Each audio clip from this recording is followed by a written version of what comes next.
Écoutez-moi bien. Dans quelques minutes, je vais vous révéler pourquoi avoir peu d'amis pourrait être le signe le plus évident de votre maturité émotionnelle. Oui, vous avez bien entendu. Pendant que tout le monde vous dit d'élargir votre cercle, de socialiser davantage, de collectionner les contacts comme des trophées sur les réseaux sociaux, moi, Christophe André, psychiatre et thérapeute cognitivo-comportemental, je vais vous expliquer scientifiquement pourquoi la qualité écrase la quantité. Et si vous restez jusqu'à la fin, vous découvrirez l'exercice précis que j'utilise en consultation pour identifier vos vraies amitiés et éliminer le superflu. Mais avant, faites-moi une faveur, abonnez-vous maintenant et dites-moi en commentaire si vous vous êtes déjà senti coupable d'avoir peu d'amis. Allez, soyez honnête. Voilà ce qui se passe dans mon cabinet presque chaque semaine. Une femme entre, s'assoit, et après quelques minutes de conversation, elle lâche cette phrase: Docteur André, je crois que quelque chose ne va pas chez moi. Je n'ai pas beaucoup d'amis. Elle dit ça avec une honte palpable, comme si elle venait de m'avouer un défaut de caractère. Parfois, elle ajoute: Sur Facebook, je vois mes anciennes collègues avec des photos de grandes tablées, des week-ends entre filles, des groupes WhatsApp qui explosent. Moi, je peux compter mes amis proches sur les doigts d'une main. Et vous savez ce que je lui réponds? Je lui dis: Félicitations. Oui, félicitations. Parce que contrairement à ce que notre société hyper connectée essaie de nous faire croire, avoir peu d'amis n'est pas une pathologie. C'est souvent le contraire, un indicateur de lucidité, de maturité affective et d'une capacité à ne pas dilapider son énergie émotionnelle dans des relations qui ne nourrissent rien. Laissez-moi vous raconter l'histoire de Marguerite. 53 ans, divorcée depuis 8 ans, 2 enfants adultes. Marguerite est venue me voir parce qu'elle se sentait anormale. Ses mots, pas les miens.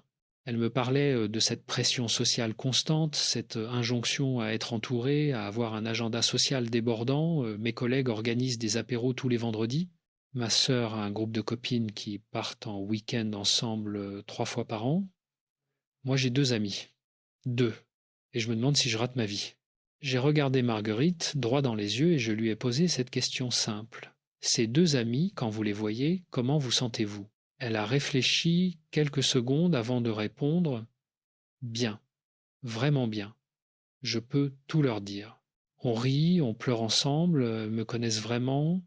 Alors je lui ai dit: Marguerite, vous ne ratez rien du tout.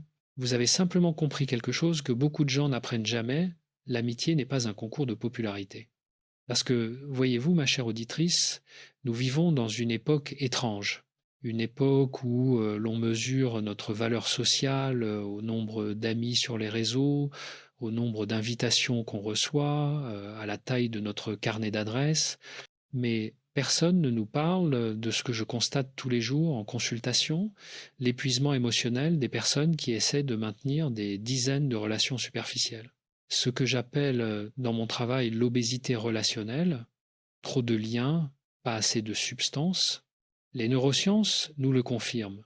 Robin Dunbar, anthropologue britannique, a démontré que notre cerveau n'est biologiquement capable de maintenir qu'environ 150 relations significatives. Et encore, c'est le maximum absolu. En réalité, notre capacité d'intimité véritable est bien plus limitée.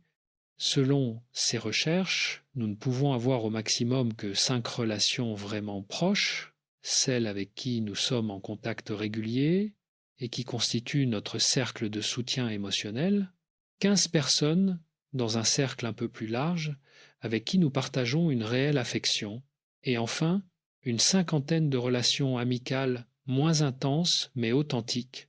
5 amitiés profondes, pas 50, pas 500, 5. Et pourtant, combien de femmes se flagellent parce qu'elles n'ont pas un groupe de 10 copines avec qui partir en vacances? Vous voulez que je vous dise ce qui se passe réellement quand on a trop d'amis? On s'épuise, on dilue son énergie émotionnelle dans des relations qui n'apportent rien de substantiel. On passe son temps à gérer des anniversaires, des invitations, des attentes, des susceptibilités, des conflits larvés. On devient gestionnaire de relations plutôt que personne qui vit des relations.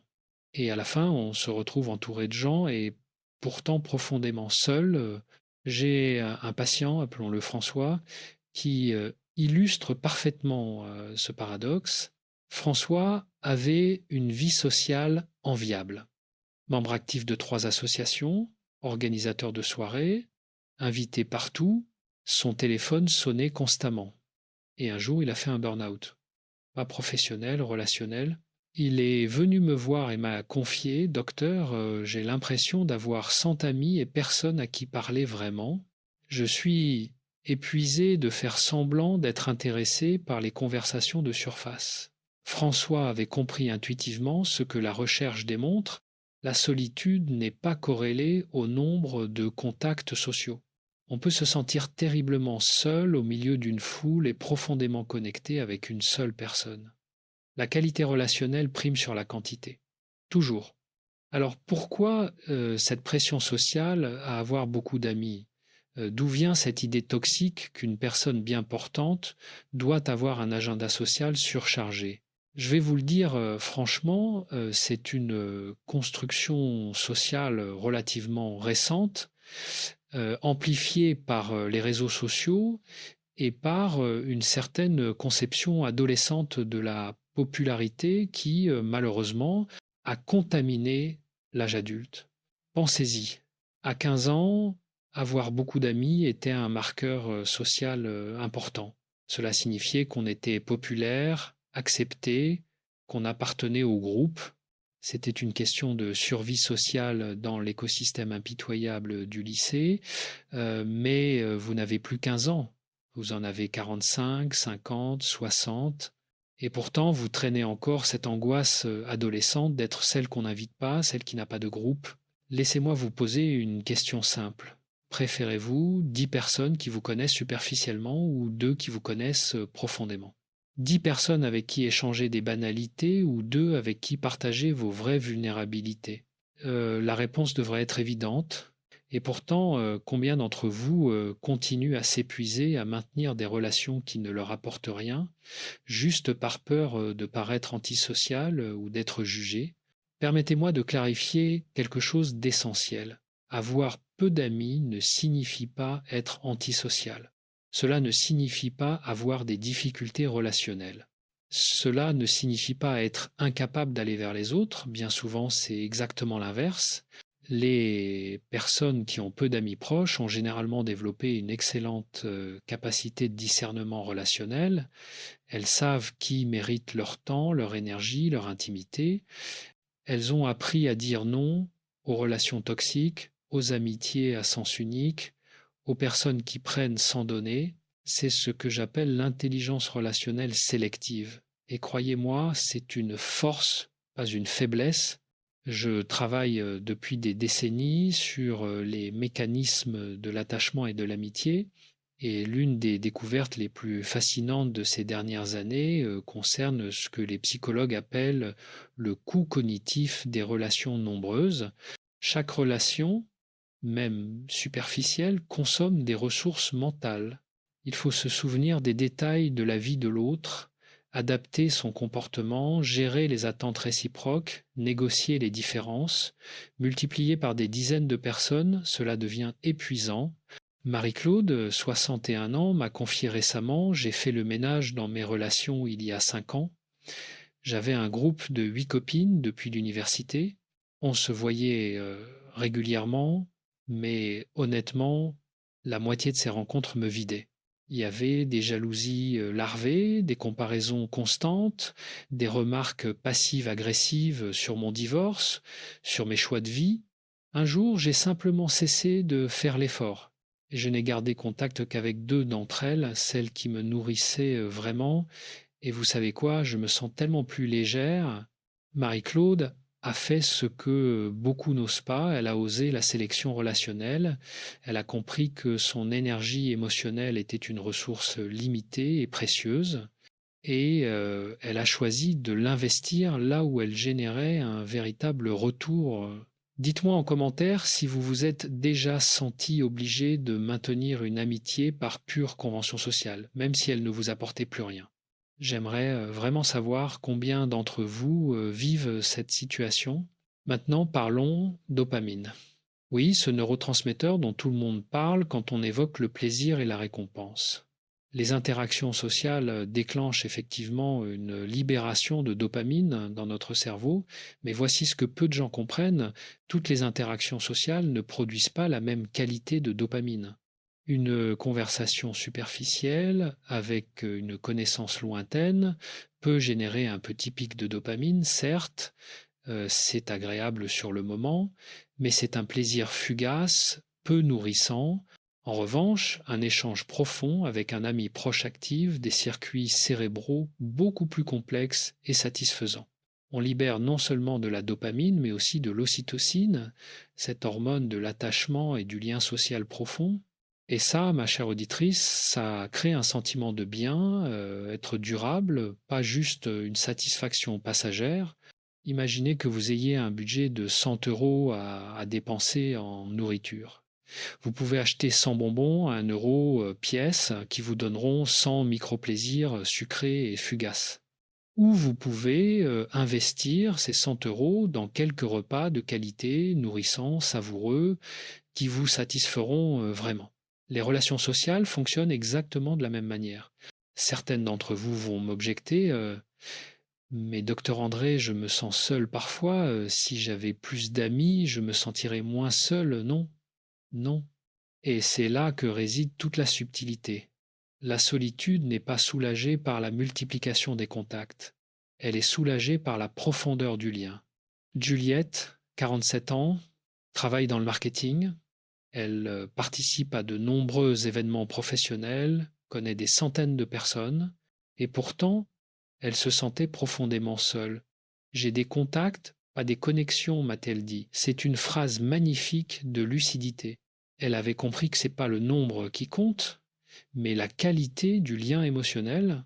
Alors nous avons travaillé ensemble sur un exercice que je vais partager avec vous. Je l'appelle l'inventaire des liens authentiques. C'est simple et redoutablement efficace. Prenez une feuille de papier. En haut, écrivez cette question. Avec qui puis-je être vraiment moi-même, sans masque, sans filtre, sans peur du jugement?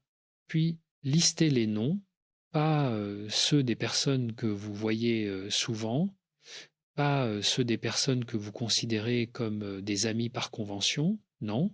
Uniquement ceux avec qui vous pouvez montrer vos vulnérabilités, vos doutes, vos échecs, vos peurs, et recevoir en retour de la compréhension, pas du jugement. Combien de noms avez-vous écrits? 2, 3, 5? Si vous en avez plus de 5, posez-vous sincèrement la question de savoir si vous ne confondez pas amitié profonde et camaraderie sympathique. Et si vous en avez moins de 2, alors oui, il faut peu être travailler sur votre capacité à créer du lien authentique, mais si vous en avez entre 2 et 5, vous êtes exactement là où vous devriez être. Vous avez ce que j'appelle un cercle d'intimité sain. Juliette, après cet exercice, n'a écrit que 3 noms. Elle était surprise. Je croyais avoir beaucoup d'amis. M'a-t-elle confié? Non, elle avait beaucoup de connaissances. Nuance capitale. Et reconnaître cette différence l'a libérée. Elle a cessé de s'épuiser à maintenir des dizaines de relations superficielles et a investi son énergie dans ces 3 liens authentiques. 6 mois plus tard, elle ne se sentait plus seule. Vous savez ce qui est ironique? Dans notre société hyper connectée, où nous avons accès à plus de gens que jamais dans l'histoire humaine, nous n'avons jamais été aussi seuls. Les études sur la solitude montrent une augmentation dramatique ces 20 dernières années, particulièrement chez les adultes.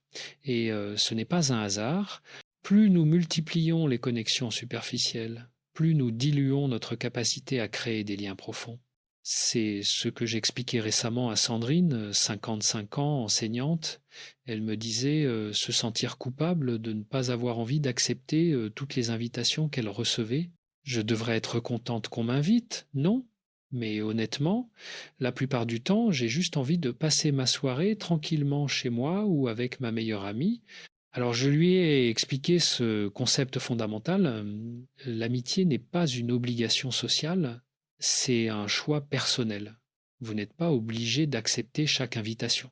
Vous n'êtes pas obligé d'entretenir des relations qui vous épuisent juste pour ne pas paraître difficile ou antisocial. Vous avez le droit de protéger votre énergie émotionnelle et de la réserver à ce qui compte vraiment. Sandrine m'a regardé avec un mélange de soulagement et d'incrédulité. Vous voulez dire que j'ai le droit de refuser?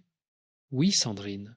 Non seulement vous avez le droit, mais c'est votre responsabilité envers vous-même. Dire non aux relations qui ne vous nourrissent pas, c'est dire oui à celles qui vous font grandir. Parlons maintenant d'un autre aspect crucial, la différence entre solitude et isolement. Beaucoup confondent les deux, mais ce sont des réalités totalement différentes. L'isolement, c'est l'absence de connexion sociale, souvent subie et douloureuse. La solitude choisie, en revanche, peut être profondément réparatrice et nécessaire. J'observe régulièrement ce phénomène chez mes patientes dans la cinquantaine et au-delà. Après des décennies à prendre soin des autres, à gérer des relations complexes, à naviguer dans des dynamiques familiales et professionnelles exigeantes, beaucoup ressentent ce besoin vital de solitude. Et elles se sentent coupables de ce besoin, comme si apprécier sa propre compagnie était un défaut. Laissez-moi être clair. Apprécier la solitude est un signe de maturité émotionnelle. Cela signifie que vous n'avez pas besoin de la validation constante des autres pour vous sentir exister. Vous n'avez pas besoin de remplir chaque instant de présence humaine pour échapper à vos propres pensées. Vous êtes capable de vous tenir compagnie à vous-même. Et ça, c'est une force extraordinaire. Béatrice, 63 ans, récemment retraitée, me confiait: mes anciennes collègues ne comprennent pas pourquoi je refuse leurs invitations. Elles pensent que je déprime, mais la vérité, c'est que j'adore mes matinées seules avec mon café et mon livre. J'adore mes promenades solitaires. J'ai passé 40 ans à gérer les besoins de tout le monde. Maintenant, j'ai envie de profiter de ma propre compagnie. Béatrice ne déprime pas, elle savoure. Elle a compris quelque chose que beaucoup n'apprennent jamais. On ne peut pas vraiment apprécier la compagnie des autres si on ne supporte pas sa propre compagnie. Vous voulez que je vous dise un secret? Les personnes qui ont le plus besoin d'être constamment entourées sont souvent celles qui fuient quelque chose en elles-mêmes. La frénésie sociale devient une forme d'évitement. On remplit son agenda pour ne pas avoir à faire face à ses propres questions, ses propres doutes, son propre dialogue intérieur. C'est exactement ce qui se passait avec Nathalie. 39 ans, célibataire, agenda social débordant, elle ne passait jamais une soirée seule. Jamais. Et quand je lui ai demandé pourquoi, elle a fini par admettre: parce que quand je suis seule, je pense trop. Je me pose trop de questions sur ma vie, mes choix, là où je vais. C'est angoissant. Alors nous avons travaillé là-dessus, parce que fuir ses propres questions n'est pas une solution.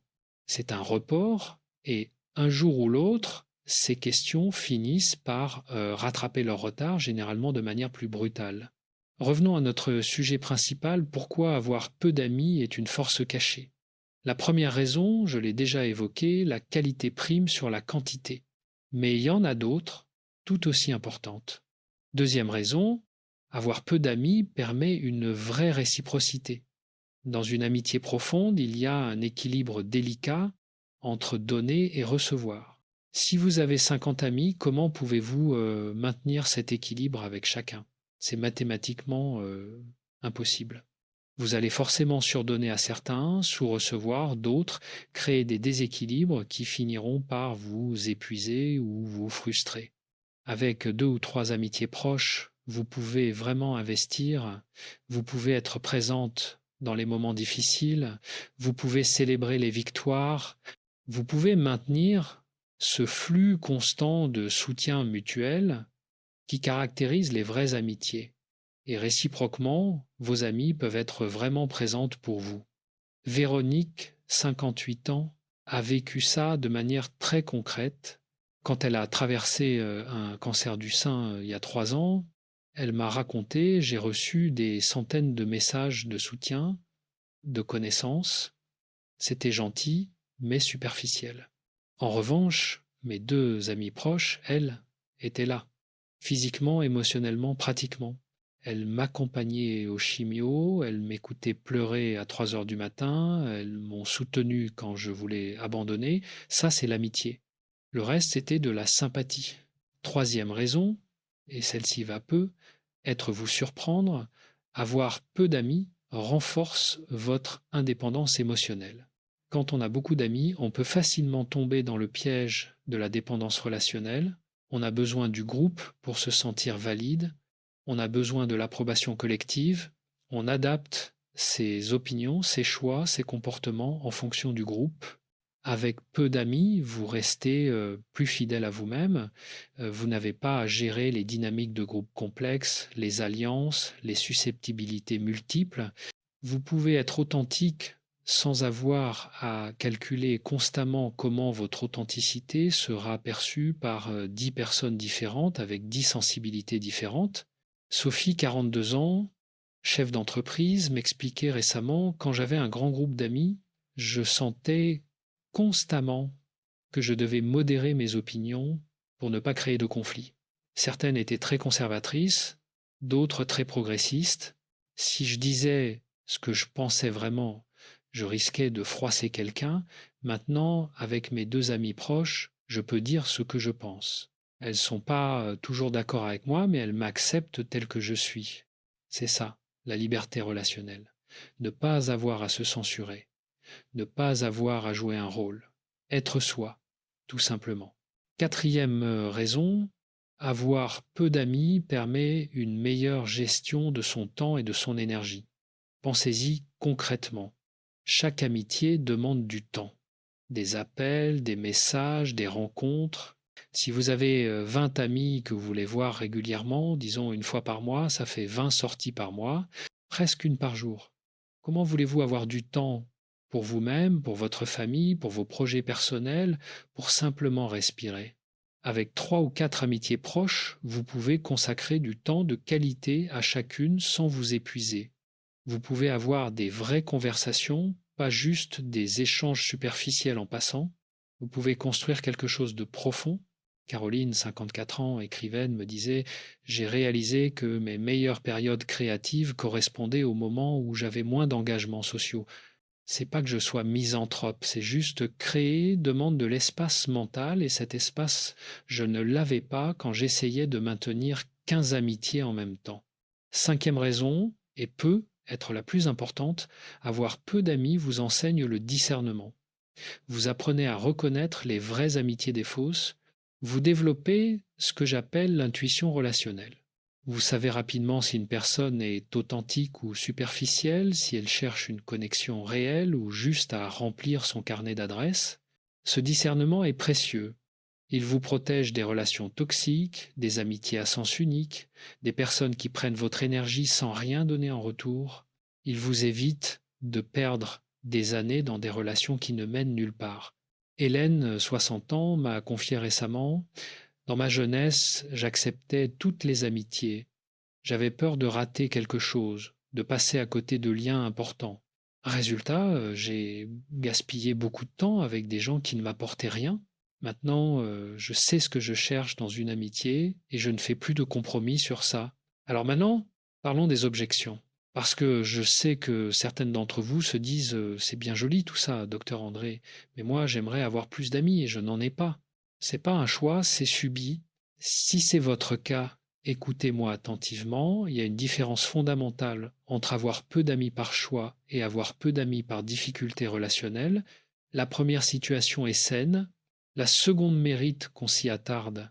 Si vous avez du mal à créer des liens authentiques, si vous vous sentez systématiquement exclu, si vous n'arrivez pas à transformer des connaissances en amitié, alors oui, il faut travailler là-dessus. Mais attention, le but n'est pas d'avoir plus d'amis. Le but est de développer votre capacité à créer du lien de qualité. Et souvent, le problème n'est pas où vous pensez. Beaucoup de personnes qui ont du mal à se faire des amis ont en réalité un problème de vulnérabilité. Elles ne s'autorisent pas à se montrer telles qu'elles sont. Elles présentent une version lisse, contrôlée, acceptable d'elles-mêmes. Et du coup, elles n'attirent que des relations lisses, contrôlées, superficielles. Geneviève, 46 ans, avocate, illustre parfaitement ce pattern. Elle me disait ne pas comprendre pourquoi elle n'arrivait pas à créer des liens profonds. Je suis sympathique, souriante, sociable, les gens m'apprécient, mais ça ne va jamais plus loin. Alors je lui ai posé cette question, quand vous êtes avec quelqu'un, que partagez-vous de vous-même? Elle a réfléchi et a admis, je parle de mon travail, de mes activités, de choses neutres. Je ne parle jamais de mes doutes, de mes peurs, de mes échecs. Voilà le problème. L'amitié se construit dans la vulnérabilité partagée. Si vous ne partagez que votre façade, vous n'obtiendrez que des amitiés de façade. Nous avons travaillé sur ça, je lui ai donné cet exercice lors de ses prochaines interactions sociales, partager au moins une chose authentique et un peu vulnérable sur elle-même. Pas quelque chose de dramatique ou d'inapproprié, juste quelque chose de réel. Un doute, une difficulté, une expérience personnelle vraie. Elle est revenue me voir 3 semaines plus tard, surprise, ça marche. Quand je me montre plus vrai, les gens s'ouvrent aussi. Les conversations deviennent plus intéressantes, plus profondes, évidemment. Parce que l'authenticité appelle l'authenticité, la vulnérabilité appelle la vulnérabilité. Si vous voulez des amitiés profondes, commencez par être profonde vous-même. Mais attention, il y a un piège inverse, le syndrome du trop vite. Certaines personnes, dans leur désir de créer du lien rapidement, se déversent émotionnellement dès les premières rencontres.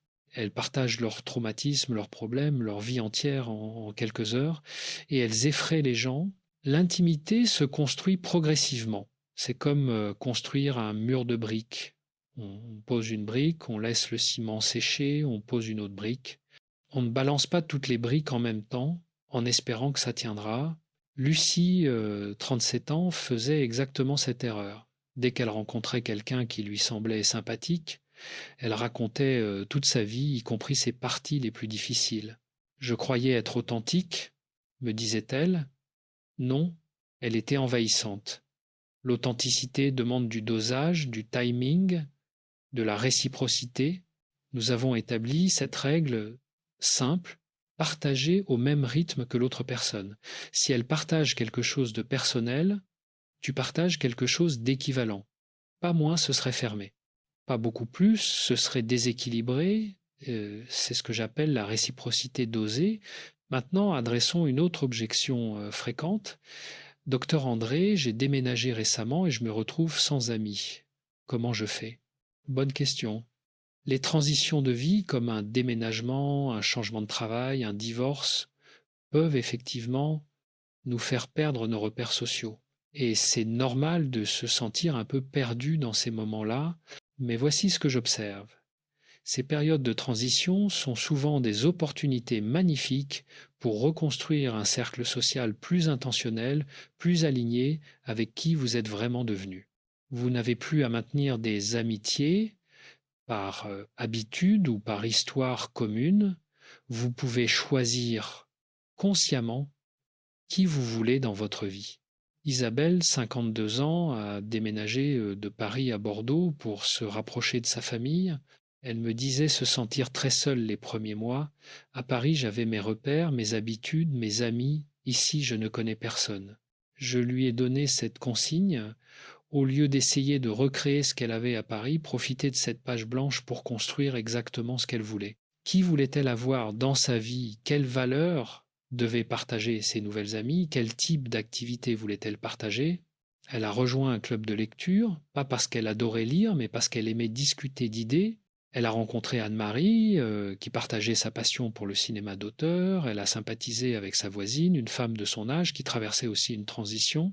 6 mois plus tard, elle avait 3 nouvelles amies. Pas 15, 3. Et elle était heureuse. C'est différent de ce que j'avais à Paris, m'a-t-elle confié. Mais en fait, c'est mieux, parce que ces amitiés, je les ai choisies consciemment. Je n'ai pas attendu qu'elles se créent par hasard. C'est ça, l'amitié intentionnelle. Et c'est ce que je recommande à toutes mes patientes qui traversent des transitions. Utilisez cette opportunité pour construire le cercle social que vous voulez vraiment, pas celui que les circonstances vous imposent. Parlons aussi de l'évolution des amitiés avec l'âge, parce que c'est un sujet délicat que beaucoup de femmes dans la cinquantaine et au-delà affrontent. Vous avez des amis depuis 20, 30 ans, vous avez une histoire commune, mais vous réalisez que vous avez évolué différemment. que vous n'avez plus les mêmes centres d'intérêt, les mêmes valeurs, les mêmes priorités, et vous vous demandez est-ce que je dois continuer à investir dans cette amitié juste parce qu'elle a une histoire? Ma réponse est nuancée. L'histoire commune a de la valeur. Quelqu'un qui vous connaît depuis longtemps apporte une continuité, une perspective unique sur votre parcours. Mais l'histoire seule ne suffit pas à justifier une amitié si elle est devenue vidée de substance. Monique, 65 ans, me parlait de son amie d'enfance, Françoise. On se connaît depuis le lycée. Mais honnêtement, quand on se voit, on n'a plus grand-chose à se dire. On ressasse les mêmes souvenirs. On commente nos vies respectives sans vraiment se comprendre. C'est devenu une obligation plus qu'un plaisir. Je lui ai demandé: si vous rencontriez Françoise aujourd'hui sans cette histoire commune, deviendriez-vous amis? Elle a réfléchi longuement avant de répondre: probablement pas, on est trop différentes maintenant. Alors voilà ma position sur le sujet. Vous n'êtes pas obligé de maintenir une amitié qui ne vous nourrit plus, même si elle a une longue histoire. Vous pouvez reconnaître la valeur du passé tout en acceptant que le présent ne justifie plus l'investissement. Vous pouvez transformer cette amitié en simple bonne connaissance, voir la personne occasionnellement sans vous sentir obligé de maintenir une intimité qui n'existe plus. Certaines amitiés sont faites pour toute la vie, d'autres ont une durée de vie naturelle. Reconnaître quand une amitié a fait son temps n'est pas de la cruauté, c'est de la lucidité.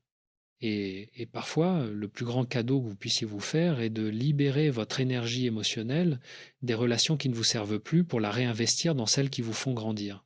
Cécile, 57 ans, a fait exactement ça. Elle avait un groupe de 5 amis depuis l'université. Elle se voyait tous les 2 mois pour déjeuner. Mais Cécile réalisait qu'elle rentrait souvent frustrée de ces déjeuners.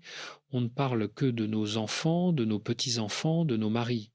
Personne ne s'intéresse vraiment à ce que je deviens moi en tant que personne.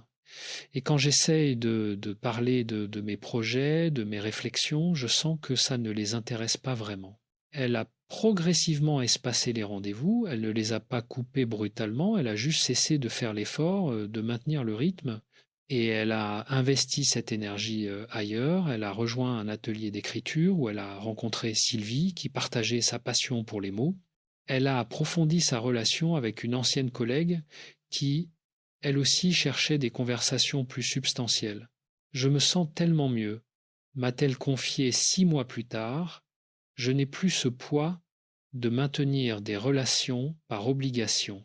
Et les amitiés que j'ai maintenant me nourrissent vraiment.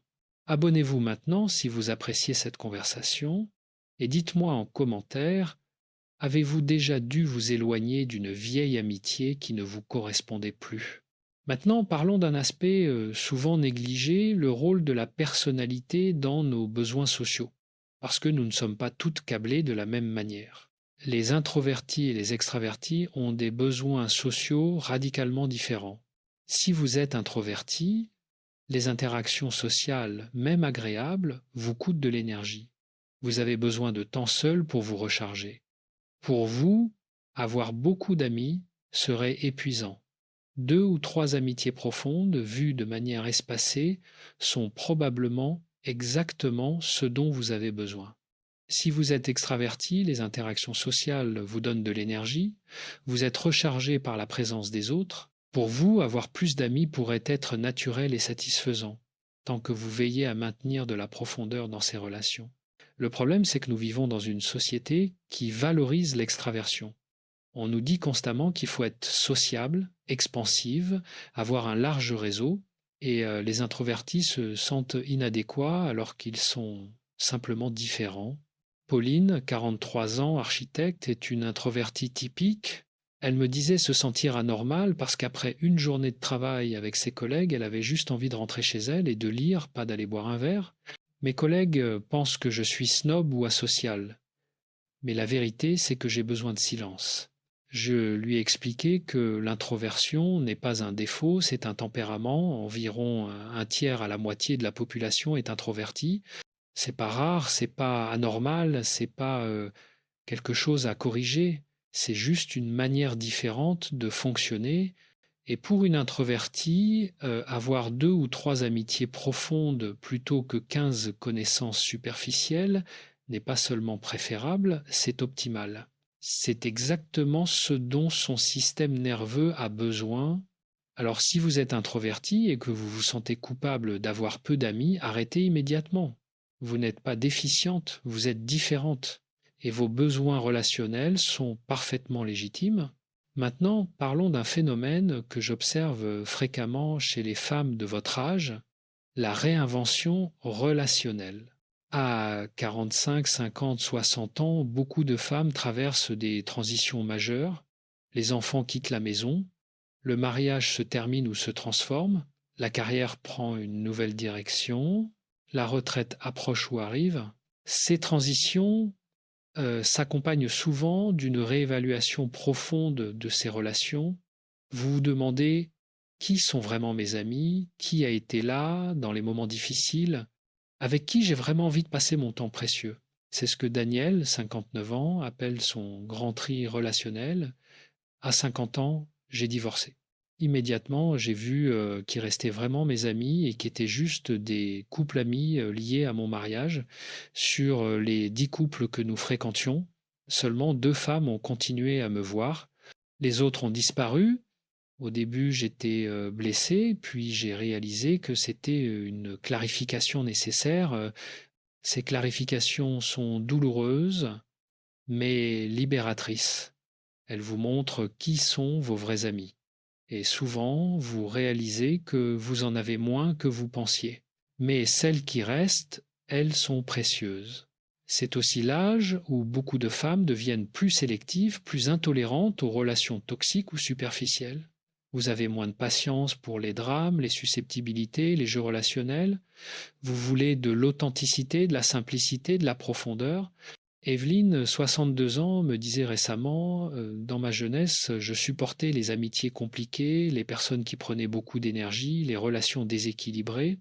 Maintenant, je n'ai plus le temps ni l'envie. Si quelqu'un me prend plus d'énergie qu'il ne m'en donne, je m'éloigne. Ce n'est pas méchant, c'est de l'hygiène émotionnelle. Hygiène émotionnelle. J'adore cette expression, c'est exactement ça. Vous ne garderiez pas des aliments pourris dans votre frigo sous prétexte qu'ils sont là depuis longtemps. Pourquoi garderiez-vous des relations toxiques dans votre vie sous prétexte qu'elles ont une histoire? Alors maintenant parlons très concrètement. Comment cultiver des amitiés profondes quand on en a peu, parce qu'avoir peu d'amis ne signifie pas être passif dans ces amitiés. Au contraire, cela vous permet d'être vraiment investi. Premier principe, la régularité. Les amitiés profondes se construisent dans la régularité, pas dans l'intensité sporadique. Mieux vaut voir une amie 1 heure toutes les 2 semaines que passer un week-end intense avec elle 1 fois par an. La connexion se maintient par la continuité. Agnès, 53 ans, a 2 amis très proches. Elle les voit alternativement chaque semaine. Ce n'est pas négociable dans mon agenda, me dit-elle. Ces rendez-vous sont aussi importants que mes rendez-vous professionnels. Et elle a raison. Nous réservons du temps pour ce qui est important. Si l'amitié est importante, elle mérite d'être dans l'agenda. Deuxième principe, la réciprocité active. Dans une amitié profonde, les 2 personnes doivent investir. Si vous êtes toujours celle qui appelle, qui propose, qui initie, il y a un déséquilibre. Une vraie amitié est une danse à 2, pas un solo. Brigitte, 48 ans, me racontait une amitié qui s'était éteinte. J'ai réalisé qu'à chaque fois, c'était moi qui proposais de nous voir. Quand j'ai arrêté de le faire pour voir si elle prendrait le relais, elle n'a jamais appelé. J'ai compris que cette amitié ne tenait que par mes efforts. C'est douloureux à reconnaître, mais c'est important. Une amitié à sens unique n'est pas une amitié, c'est une dette émotionnelle que vous payez seul. Troisième principe, la vulnérabilité partagée. J'en ai déjà parlé, mais je le répète parce que c'est crucial. Les amitiés profondes se construisent quand on partage non seulement nos victoires, mais aussi nos vulnérabilités, nos doutes, nos peurs. C'est dans ces moments d'authenticité que le lien se renforce vraiment. Claudine, 60 ans, me parlait de sa meilleure amie, qu'elle connaît depuis 35 ans. On a traversé ensemble des divorces, des deuils, des maladies, des échecs professionnels. On s'est vu au pire. Et c'est justement ça qui rend notre amitié si solide. On sait qu'on peut compter l'une sur l'autre dans les moments difficiles, pas seulement dans les bons moments. Quatrième principe, le respect des différences. Une amitié profonde ne signifie pas être identique. Vous pouvez avoir des opinions différentes, des modes de vie différents, des choix différents. Ce qui compte, c'est le respect mutuel et l'acceptation de ces différences. Dominique et Martine sont amis depuis 20 ans. Dominique est très spirituel, pratique la méditation, s'intéresse au développement personnel. Martine est pragmatique, rationnelle, un peu sceptique sur ces sujets. Elles sont très différentes, mais elles se respectent profondément. On ne sera jamais d'accord sur tout, me dit Dominique, mais on s'enrichit mutuellement par nos différences et surtout on s'accepte tel qu'on est. Cinquième principe, la célébration mutuelle. Dans une amitié saine, on célèbre les réussites de l'autre sans jalousie ni compétition. On est genuinement heureuse quand l'autre avance dans sa vie. Malheureusement, j'observe souvent l'inverse. Des amitiés minées par la jalousie larvée, la compétition implicite, les comparaisons toxiques. Si votre ami a du mal à se réjouir de vos victoires, si elle minimise vos réussites ou les ramène toujours à elle, ce n'est pas une amie, c'est une rivale déguisée. Joséphine, 45 ans, me racontait comment une vieille amie avait réagi à son nouveau poste. Au lieu d'être contente pour moi, elle a immédiatement raconté comment elle aussi avait eu des opportunités, mais avait choisi de ne pas les saisir pour d'autres raisons. Elle n'a jamais vraiment célébré ma réussite. J'ai compris qu'il y avait une compétition dont je ne voulais pas. Une vraie amie célèbre vos victoires comme les siennes. Point final. Maintenant, je veux aborder quelque chose de plus subtil, mais tout aussi important, l'amitié avec soi-même.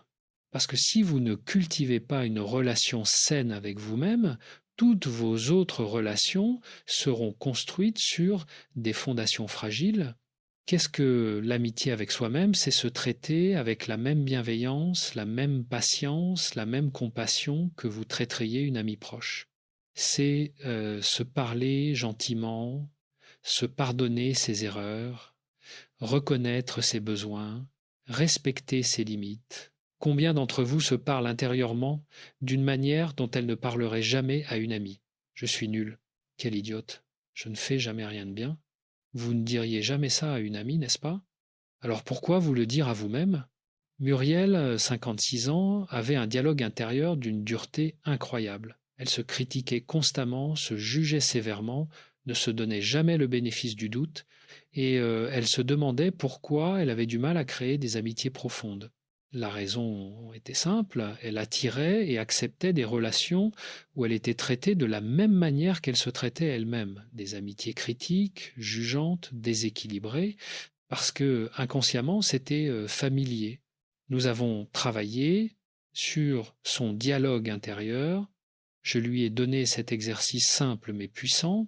Pendant 1 mois, se parler comme elle parlerait à sa meilleure amie, avec douceur, encouragement, compassion. Au début, elle trouvait ça bizarre, artificiel, puis progressivement, ça a commencé à changer quelque chose en elle. Et devinez quoi, ses relations ont changé aussi. Elle a commencé à exiger plus de respect, plus de réciprocité, elle a cessé d'accepter les miettes relationnelles, elle a attiré des amitiés plus équilibrées. L'amitié avec soi-même est le fondement de toutes les autres amitiés. C'est la première relation à cultiver. Et souvent, quand cette relation est saine, vous avez moins besoin d'une multitude d'autres relations pour vous sentir complète. Parlons maintenant d'un aspect pratique, comment gérer socialement le fait d'avoir peu d'amis. Parce que la pression sociale est réelle. Les gens posent des questions, tu n'as pas envie de sortir plus, tu ne t'ennuies pas toute seule, tu ne devrais pas élargir ton cercle. Ces questions, aussi bien intentionnées soient-elles, peuvent être blessantes. Elles sous-entendent qu'il y a quelque chose qui cloche chez vous. Alors comment y répondre? Première stratégie, l'affirmation tranquille. En fait, j'ai exactement le nombre d'amis dont j'ai besoin. Je préfère la qualité à la quantité. Dit avec calme et assurance, sans vous justifier à l'excès. Vous n'avez pas à vous défendre de vos choix relationnels. Deuxième stratégie, la redirection. J'apprécie la question, mais je me sens bien avec ma vie sociale actuelle. Comment va ton projet de rénovation? Vous reconnaissez la question, puis vous changez de sujet. Vous n'êtes pas obligé d'entrer dans une discussion sur votre vie relationnelle si vous ne le souhaitez pas. Troisième stratégie, l'honnêteté sélective. Avec les personnes proches, vous pouvez partager votre philosophie. J'ai réalisé que maintenir beaucoup d'amitié m'épuisait. J'ai choisi d'investir dans quelques relations vraiment profondes plutôt que dans beaucoup de relations superficielles. Et je suis beaucoup plus heureuse comme ça. Nicole, 49 ans, utilisait souvent cette dernière stratégie. Au début, les gens sont surpris. Ils ne sont pas habitués à ce qu'on assume ouvertement de préférer la solitude ou les petits cercles.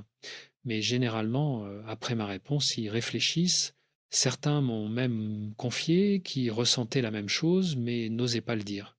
Votre authenticité sur ce sujet peut donner à d'autres la permission d'être authentique aussi. Maintenant, je vais vous donner quelque chose de très concret.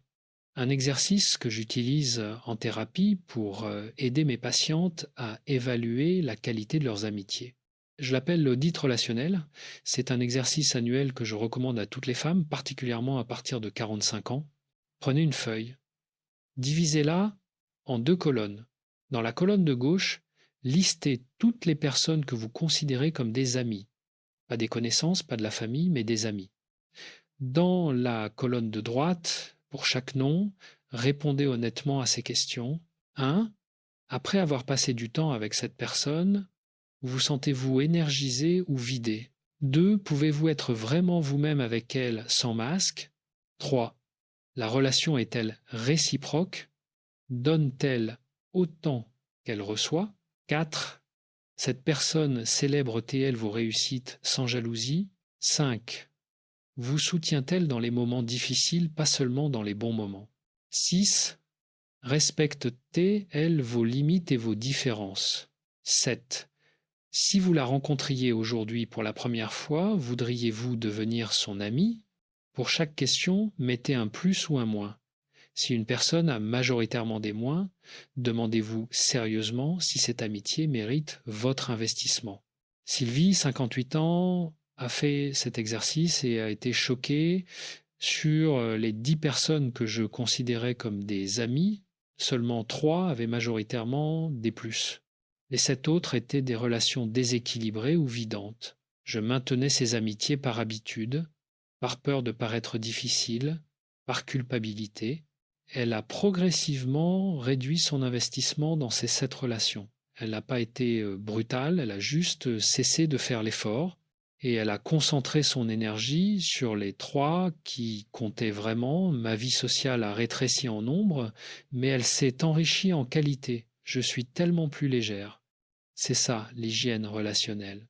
Évaluer régulièrement vos relations et avoir le courage d'ajuster votre investissement en fonction de ce qui vous nourrit vraiment. Je veux aussi parler d'un mythe persistant, celui de l'amie parfaite. Beaucoup de femmes cherchent cet ami idéal qui les comprendrait parfaitement, qui serait toujours disponible, qui répondrait à tous leurs besoins émotionnels, et elles sont déçues quand elles ne la trouvent pas. Mais voilà la vérité, l'amie parfaite n'existe pas, tout comme le partenaire parfait n'existe pas. Vos amis sont des êtres humains, imparfaits, avec leurs propres limites, leurs propres besoins, leurs propres imperfections. Une amitié saine n'est pas une fusion totale. C'est une connexion entre deux personnes distinctes qui restent distinctes. Vous n'êtes pas obligé d'avoir les mêmes opinions sur tout. Vous n'êtes pas obligé de vous parler tous les jours. Vous n'êtes pas obligé de tout partager. Odette, 63 ans, me parlait de son amitié avec Jeanne, qu'elle connaît depuis 40 ans. On est très différentes sur plein de sujets, la politique, la religion, l'éducation des enfants. Pendant longtemps, j'essayais de la convaincre, de la faire changer d'avis. Puis j'ai compris que je ne voulais pas une copine moi-même, je voulais une amie. Maintenant, on évite les sujets de désaccord et on se concentre sur ce qui nous unit. Et notre amitié est plus forte que jamais. L'acceptation des imperfections, les siennes et celles de l'autre, est la marque d'une amitié mature. Maintenant, je vais être très direct sur un sujet délicat, les amitiés toxiques. Parce que avoir peu d'amis ne signifie rien si ces quelques amis sont toxiques. Mieux vaut 0 ami toxique qu'un seul. Comment reconnaître une amitié toxique?